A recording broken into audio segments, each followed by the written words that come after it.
Nama saya Siti Nazira binti Azmi, saya daripada Kumpulan 9.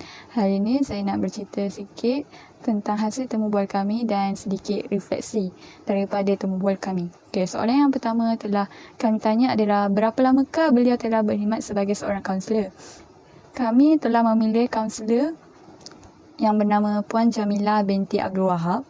Beliau telah bertugas sebagai seorang kaunselor di Hospital Sultanah Bahiyah di Kedah, dan beliau telah menjalankan tugas sebagai seorang kaunselor di sana selama setahun.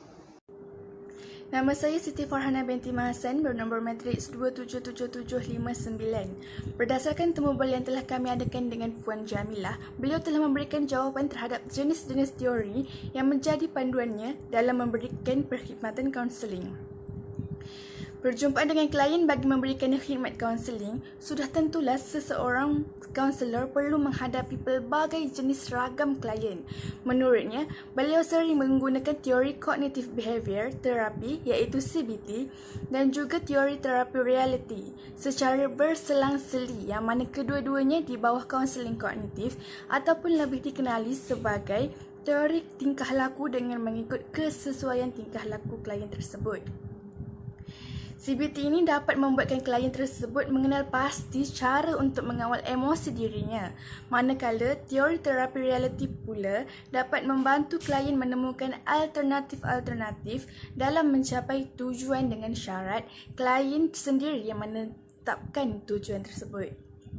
Menurut pemerhatian kami, sangatlah penting untuk mengetahui tingkah laku seseorang klien sebelum melangsungkan sesi dengan lebih lanjut, supaya sesi kaunseling tersebut dapat berjalan dengan lebih lancar dan tidak menimbulkan perasaan yang kurang selesa dalam diri klien.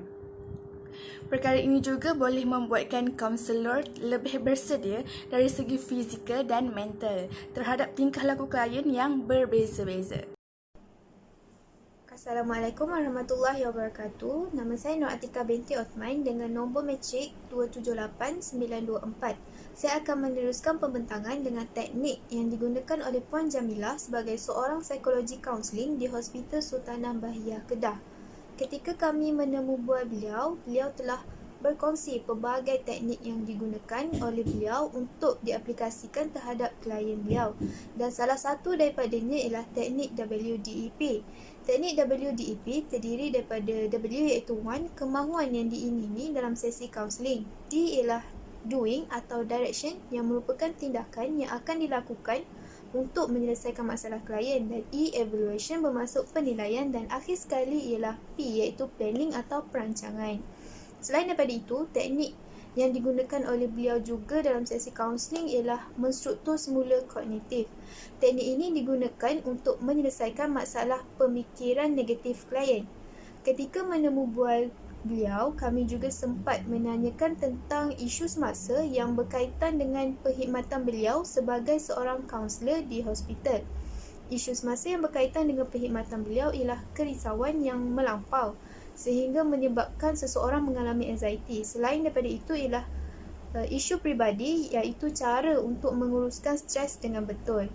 Selama beberapa jam menemu bual beliau telah menekankan kepada kami bahawa self-care sangat penting apabila menjadi seorang kaunselor, dan beliau juga telah berkongsi pelbagai self-care yang telah dilakukan oleh beliau sendiri dalam kehidupan seharian.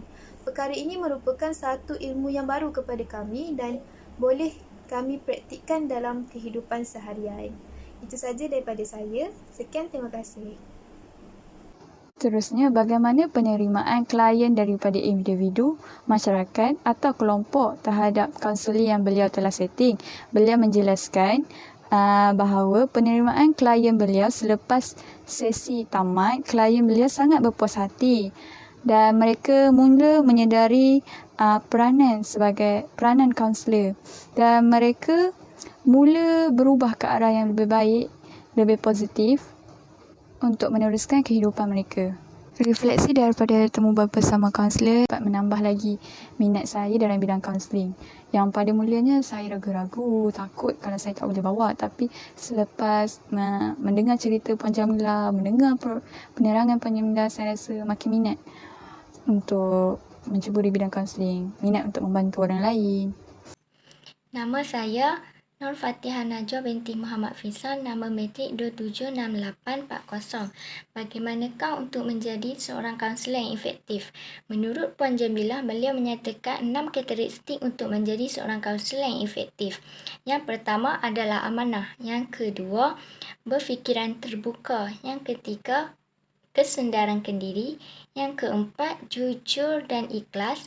Yang kelima, proaktif. Dan yang terakhir adalah minat. Seterusnya, beliau juga memberitahu bahawa beliau hanya mengambil 3 ke 4 orang sahaja klien dalam masa sehari. Beliau juga mengatakan bahawa proses penstrukturan adalah perlu dirancang dengan baik untuk mengekalkan hubungan antara klien dan juga kaunselor ini kerana memberi kepercayaan kepada klien untuk menceritakan masalahnya kepada kaunselor. Refleksi temu bual yang kami dapat ialah kami memperolehi banyak maklumat dan mengetahui bagaimana untuk menjadi seorang kaunselor yang efektif. Seterusnya, kaunselor bukan sahaja membantu klien, malah dapat meningkatkan prestasi diri sendiri untuk menjadi yang lebih baik. Kesilapan dan kesalahan itu perlu dijadikan sebagai dorongan dan motivasi kepada diri sendiri. Assalamualaikum warahmatullahi wabarakatuh. Nama saya Siti Aisyah binti Muhammad Noor. Melalui proses temu bual bersama Puan Jamilah, kami dapat mengetahui serba sedikit komitmen yang dialami dan pengalaman sebagai seorang kaunselor. Pada pendapat kami, ilmu dan pengalaman amat penting kepada seseorang untuk menjadikan hidup lebih maju dan berilmu pengetahuan. Lebih-lebih lagi, menjadi seorang kaunselor kerana seorang kaunselor perlu berkomunikasi dengan klien dan mempunyai kemahiran dan ilmu untuk membina hubungan yang baik dengan klien supaya sesi kaunseling dapat dijalankan dengan lancar. Kaunselor juga perlunya banyak membaca dan juga mempelajari teori-teori yang berkaitan dengan kaunseling itu sendiri agar dapat membantu di klien dan bukan hanya klien namun diri sendiri juga turut terbantu. Hal ini demikian kerana pada pendapat kami, klien yang datang bukan daripada latar belakang yang sama dan mempunyai masalah yang berbeza. Hubungan antara klien dengan kaunselor juga perlu lebih mesra supaya klien lebih selesa untuk menceritakan masalah yang dihadapi oleh mereka dengan lebih detail. Hal ini menyebabkan kaunselor dapat membantu klien menyelesaikan masalah mereka dengan baik. Nama saya Nur Syahadah binti Muhammad Syukri. Nombor matrik saya ialah 277121.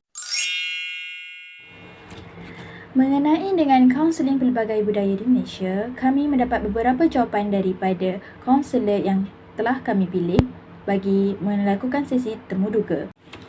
Yang pertama, seorang kaunselor perlulah memahami kepelbagaian agama di Malaysia. Kedua, seorang kaunselor perlu berhati-hati ketika menggunakan perkataan ketika bersama dengan klien. Seorang kaunselor perlulah menerima klien mereka tanpa syarat. Dan akhir sekali, seorang kaunselor perlulah bertanggungjawab meneliti setiap agama yang ada di Malaysia. Seorang kaunselor sudah pasti mengikuti setiap kursus atau latihan sama ada yang berbayar ataupun tidak berbayar. Sebagai contoh, kaunselor yang berada di hospital telah mengikuti kursus mengenai isu seksual, kursus pengurusan stres dan kursus yang berkenaan dengan mental manusia.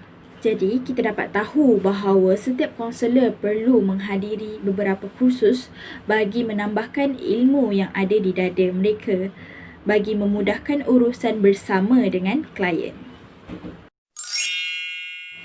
Pengalaman yang saya perolehi daripada hasil sesi temu duga telah membuka mata saya bahawa setiap seorang kaunselor perlulah banyak membaca dan menimba ilmu berkenaan dengan teori-teori yang ada di kaunseling itu sendiri supaya memudahkan urusan mereka bersama dengan klien. Selain itu, kita dapat tahu bahawa setiap seorang kaunselor perlulah memahami tentang kepelbagaian budaya di Malaysia kerana setiap klien datang daripada latar belakang yang berbeza agama. Jadi, bagi memudahkan interaksi bersama dengan klien tersebut. Selain itu, saya juga sempat bertanyakan tentang cabaran yang beliau hadapi sebagai seorang kaunselor dan cara beliau menanganinya. Beliau berkata cabaran yang perlu dihadapinya ialah kekangan masa. Hal ini dikatakan demikian kerana beliau merupakan satu-satunya kaunselor yang bekerja di hospital tersebut. Oleh itu, beliau perlu memantau keadaan pesakit maupun keadaan staf yang telah mendapatkan perkhidmatan kaunseling di hospital. Sehubungan dengan itu, beliau mengatasinya dengan cara menyusun jadual dengan tersusun supaya beliau dapat melihat pesakit di ward dan juga staf di hospital. Menurut pemerhatian kami, teknik kecekapan dalam penyusunan jadual amatlah penting bagi membolehkan seseorang kaunselor tersebut dapat membahagikan masanya dengan baik dan tersusun. Perkara ini juga dapat mengelakkan diri kaunselor tersebut menyelesaikan tugasnya dalam keadaan tergesa-gesa dan tidak efektif. Kami mempelajari bahawa seseorang kaunselor perlu membahagikan masa dengan baik supaya dia tidak terbawa-bawa kerjanya sehingga ke rumah. Kaunselor juga perlu mengadakan masa untuk meluangkan masanya bersama keluarga dan mempunyai waktu untuk diri sendiri.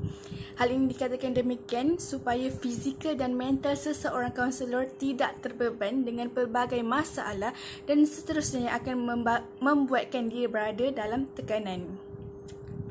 Setakat ini sahajalah video yang dapat kami ringkaskan tentang temu bual kami bersama seorang kaunselor berdaftar, iaitu Puan Jamilah, serta refleksi kami terhadap temu bual ini. Sekian, terima kasih.